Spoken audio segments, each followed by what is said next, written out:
Shalom warga kerajaan, selamat pagi. Kita bersyukur buat kebaikan Tuhan. Kita ada di hari Rabu hari ini. Puji Tuhan buat penyertaan Tuhan, kebaikan Tuhan dalam hidup kita. Hari ini saya akan meneruskan apa yang kemarin saya bagikan bagi setiap kita. Kita masih terus belajar dari 1 Korintus pasal yang ke-16, ayat yang ke-13 sampai dengan ayat yang ke-14. Kalau saudara perhatikan di ayat yang ke-13, Paulus berkata, berjaga-jagalah, berdirilah teguh di dalam iman, bersikaplah seperti laki-laki. Nah, saudara, bersikaplah seperti laki-laki ini berbicara tentang satu kedewasaan dalam kehidupan kita. Saudara, kita sebagai orang percaya, warga kerajaan Allah, kita adalah umat pilihan Allah, kita tidak dilatih untuk lari dari persoalan. Kita tidak dilatih untuk lari dari masalah. Kita dilatih, diberikan kemampuan untuk kita menghadapi segala situasi yang ada di depan kita. Saudara, kadang kita berusaha untuk lari dari masalah dengan apa? Dengan tidak memikirkannya. Kita berusaha untuk terlihat santai, ya, tidak berbuat apa-apa. Padahal sebenarnya kita takut terhadap hari itu, di mana kita akan berhadapan dengan persoalan yang kita tahu pasti akan datang menghampiri kita. Tapi firman Tuhan tidak mengajarkan kita seperti itu. Firman Tuhan mengajarkan kita untuk kita face the problem, untuk kita menghadapi persoalan itu, untuk kita bisa menang atas segala situasi yang ada di depan kita. Makanya firman Tuhan berkata, bersikaplah seperti seorang laki-laki. Ini berbicara tentang kedewasaan. Nah, saudara, dalam Efesus pasal yang ke-4 ayat yang ke-13, firman Tuhan berkata seperti ini, sampai kita semua mencapai kesatuan iman dan pengetahuan akan anak Allah, yaitu manusia dewasa. Perhatikan, berarti kedewasaan itu adalah pengenalan kita akan Tuhan. Kedewasaan adalah pengenalan kita akan Tuhan. Semakin kita mengenal Tuhan pribadinya, maka kita akan semakin dewasa di dalam Tuhan. Ya, kemudian dikatakan menurut ukuran tingkat pertumbuhan yang sesuai dengan kepenuhan Kristus.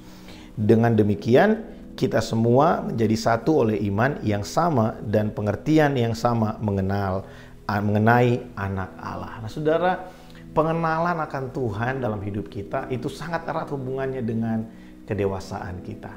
Semakin kita mengenal pribadinya, maka kedewasaan kerohanian kita juga akan ikut bertumbuh.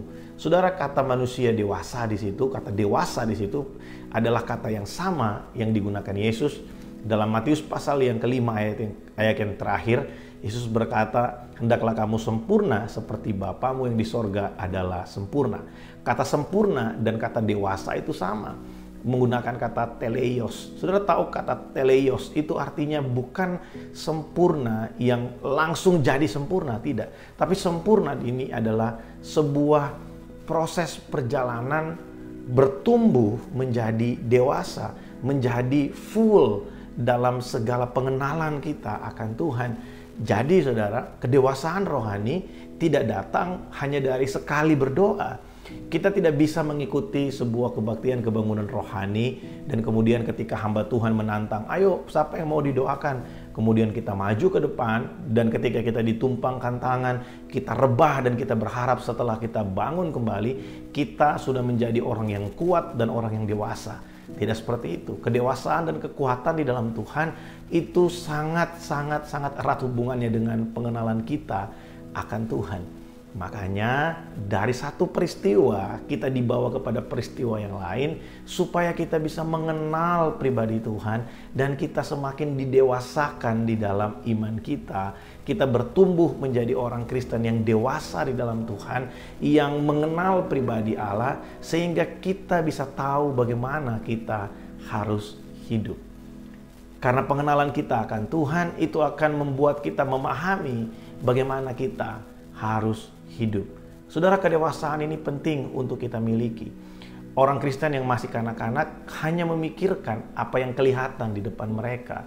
Hanya berpikir tentang sesuatu yang instan. Mereka minta apa, maunya langsung dijawab. Tapi seiring bertumbuhnya kerohanian kita, maka kita tahu bahwa Bapa kita itu memahami betul apa yang kita mau, apa yang kita butuhkan, apa yang kita perlukan dalam kehidupan ini. Sehingga kadangkala ketika kita berdoa dan doa kita mungkin belum dijawab, kita tidak cepat kecewa kepada Tuhan dan marah kepada Tuhan. Kenapa Tuhan gak jawab doa saya seperti dulu? Berarti ada sesuatu yang miss dalam hidup kita.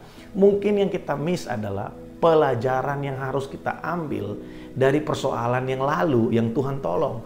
Saudara, persoalan terjadi bukan hanya supaya kita menyelesaikannya. Persoalan terjadi sebenarnya, pergumulan terjadi supaya kita bisa belajar dan menjadi dewasa lewat pelajaran dan pergumulan itu.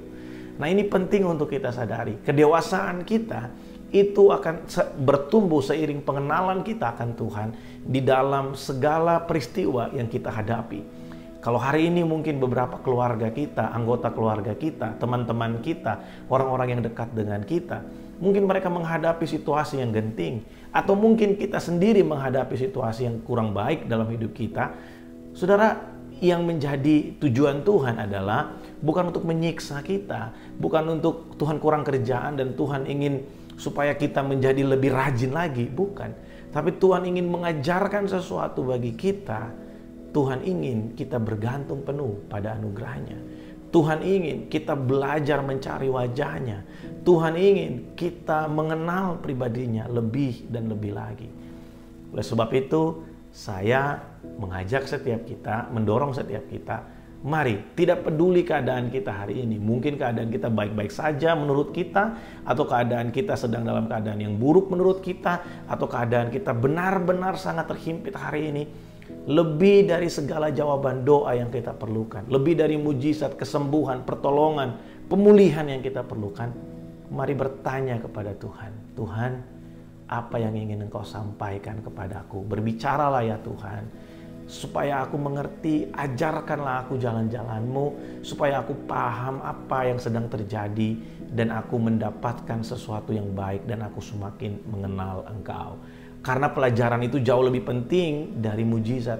Untuk menyembuhkan kita, untuk membuat kita lepas dari persoalan, buat Tuhan itu sesuatu yang tidak sulit sama sekali. Tapi untuk membuat kita memahami rencananya, Tuhan butuh waktu. Karena keterbatasan-keterbatasan kita. Karena kelemahan-kelemahan kita. Tapi percayalah saudara, dalam segala kelemahan kita, dalam segala keterbatasan kita, kasih Allah tidak pernah kurang dan tidak pernah terbatas bagi setiap kita. Mari terus mengandalkan Tuhan dan bersandar kepada anugerahnya. Mari kita berdoa. Terima kasih buat hari ini, kami bersyukur, kami belajar untuk kami semakin dewasa di dalam Engkau, semakin dewasa dalam pengenalan kami akan Tuhan. Kami bersyukur karena Allah kami setia, Allah kami hidup, Engkau berkuasa melaksanakan segala perkataan-Mu bagi kami. Tolong kami ya Tuhan, umat-Mu dimanapun kami berada. Kami percaya anugerah-Mu yang sempurna itu ada bagi setiap kami. Terima kasih Tuhan Yesus.